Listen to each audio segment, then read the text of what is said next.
Hello everybody, welcome to Phoenix History. Welcome to another paranormal Kent video for everybody out there. Today we're going to be focusing on the Tunbridge Wells Common area and the paranormal stories that allegedly supposed to have happened around here. There's only a few, and just a precursor, whatever order you see this video in, I'm going to do Wellington Rocks as a separate video, so I'm not going to link that up with Tunbridge Wells Common video. That's just going to be a separate one, even though it does pertain to Tunbridge Wells Common. So you may, whatever order you see this in, that'll be a separate video into itself. But for now, enjoy the amazing paranormal stories / folk stories that pertain to this place, and as always, I will see you on the other side. Take care for now. Bye. Hello everybody, we're in Tunbridge Wells Common, and I'm gonna talk to you about some paranormal stories in this beautiful, historic little wooded area in Tunbridge Wells. But before that, I want to show you this.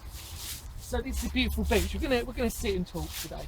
We're gonna sit and talk like, you know, what we should do in a sort of old-fashioned way.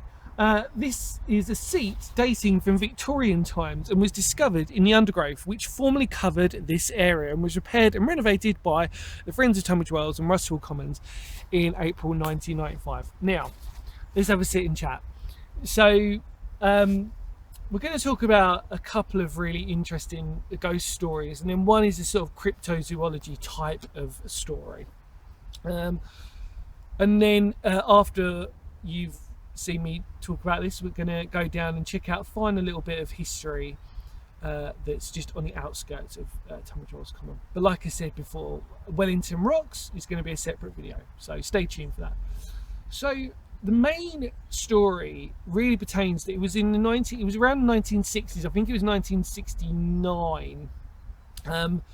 There was a couple of women who were sort of sheltering from this sort of storm that was happening around them, and literally out of nowhere, this big huge figure of a woman, they reckoned, it came out of nowhere and basically just sort of walked towards them and sort of just doing what I suppose most people would sort of reckon paranormal stuff is, where it sort of has this sort of spectral quality to it. And what had happened was that once they sort of witnessed this encounter and they'd sort of become quite confident, I think they even went to make sure that this was exactly what they'd seen, which is probably what most people should really do, you know, eliminate everything, you know, hopefully you've eliminated everything that would deem it being paranormal or not, I suppose.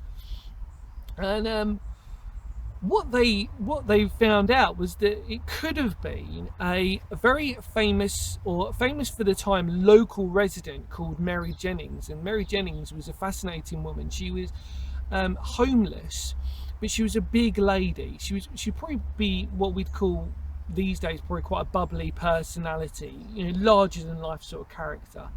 And she was sort of there, and they reckon that this was sort of part and parcel of her characteristics, that she was just sort of very approachable sort of woman, you know, but she was quite a big presence of a woman, and she passed away in her 30s. I think she was probably about 30 actually, and she this was in the 1700s. I think it was like in the 1760s, I want to sort of say. And anyway, fast forward to 1960s, and these two girls or women at the time had spotted this woman coming out of this undergrowth, and I think actually where they'd spotted her was probably on the other side of the common, which was sort of Tunbridge Wells Forum, up that side. We were on the left facing side of Tunbridge Wells Forum side of the common, on our way to Wellington Rocks. And that's probably the most famous ghost story of Tunbridge Wells Common. But there's also been a couple of other interesting reports. Now, let's be honest, there's always going to be a phantom, like, you know, phantom sort of horse rider, highwayman ghost. And funny enough, Tunbridge Wells is no different really. There is meant to be reports of galloping sounds in the middle of the night, or when you're on your own, you'll hear these unusual sounds of these sort of horses going brum, brum, brum, brum, out of nowhere, and you'll look behind you and you won't see them. And they reckon what that's to do with is because this side of Tunbridge Wells, obviously the Pantile side, and it's quite a historic side of Tunbridge Wells. It actually owes its name to becoming Royal Tunbridge Wells. This is where the name pertains to. And obviously, because this was an old horse and coach sort of like route, obviously supposedly you'd get highwaymen obviously going and obviously, you know, doing what highwaymen do best, which is robbing and stealing for themselves and doing whatever. And there is obviously rumours that there's meant to be a ghost that obviously haunts there, and obviously you can imagine it all being around here. But what really the historical nature of it all also pertains to, I mean, people need to understand that Tunbridge Wells Common is a very, very old part of Tunbridge Wells. So old, in fact, actually, like, even you can predate it even to, obviously there was King Charles II who'd come here. He set up a court round here, and it's all, there's just so much history obviously behind us. You're going into Rust Hall, you've got the sandstones of Rust Hall, you've got all the hotels that are above us if you carry on walking. So there's so much history to this place. And then obviously just literally down there is the Pantiles. So you can imagine there being a lot of haunted areas. The Pantiles themselves are a separate entity full of ghosts, but the Common itself is a wonderful little place. But if anything, this video shouldn't just be about the spectral ghosts that are here, or the noises or sounds.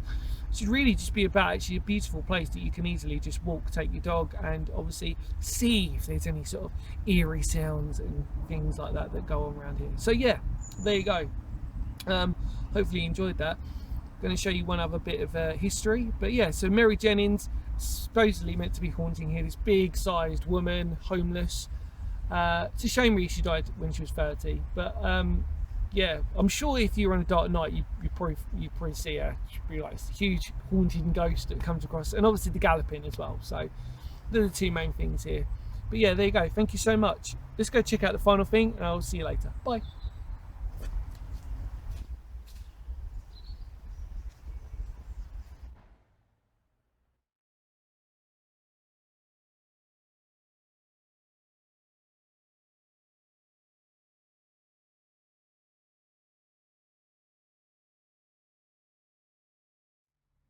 So we're at the bottom end of Tunbridge Wells now, which is Tunbridge Wells Common. Behind us would be Tunbridge Wells Forum, and then on to the opposite side is the Pantile, which is obviously one of the most famous parts of Tunbridge Wells. Now, next to us is what is called Tunbridge Wells Milestone. It's the original old milestone, which represents the coaching routes that are around here, two important arterial ones, which obviously eventually link up to East Sussex, really, and then coming back on ourselves into Tunbridge and actually rural Kent, I suppose. And what really pertains to this is that on here is an old ghost of a Georgian girl who's meant to sit on top of it. She's meant to wear white. And in fact, the building behind you, there was actually workers who had actually witnessed this girl sitting on top of this actual stone, dressed in white and in really old Georgian clothing. So you can imagine, and this isn't the first time she's been noticed, by the way. There's been a few people who have actually witnessed this ghost sitting on this stone, and people actually either driving by or walking behind us, because if you look up there, obviously Tunbridge Wells Common is right up there, and obviously you've got the main road as well, and that's basically it. So the ghost of the milestone in Tunbridge Wells. There you go, pretty cool. So that was the Paranormal Kent video on Tunbridge Wells Common. Thank you as always for watching. Feel free to spread the word of the channel. You are more than welcome to spread the video. Totally endorse that. Just get it out there, basically. Let's get some more subs going, and let's do some more paranormal videos. But yes, Tunbridge Wells, what an amazing place. A place where we can do so many videos on. In fact, I probably will do at some point. But thank you as always for watching. Take care no matter what you're doing, because history matters. And see you later, everybody. Bye.